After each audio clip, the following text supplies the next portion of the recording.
Tout ce qu'il faut savoir de l'actualité économique en 120 secondes, montre en main. La réforme de l'assurance chômage prend forme.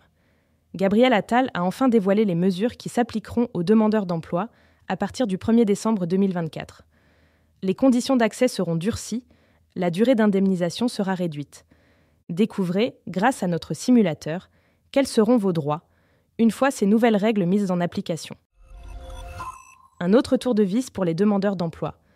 Le gouvernement compte aussi intégrer la mensualisation du versement des allocations dans sa future réforme de l'assurance chômage. Les allocations seront payées sur la base de 30 indemnités journalières, indépendamment du nombre de jours dans le mois. Résultat, un chômeur pourrait perdre jusqu'à 5 ou 6 indemnités journalières sur une année pleine. Le projet de loi sur la fin de vie à l'Assemblée nationale. C'est ce lundi que les députés commencent l'examen du texte, jusqu'au vote prévu le 11 juin. Pour accéder à une aide à mourir, la personne devra notamment être majeure et souffrir d'une affection grave et incurable en phase avancée ou terminale. La demande du patient sera examinée par le médecin, qui donnera ou pas son feu vert. Les détails du projet de loi sur la fin de vie sont à retrouver sur notre site.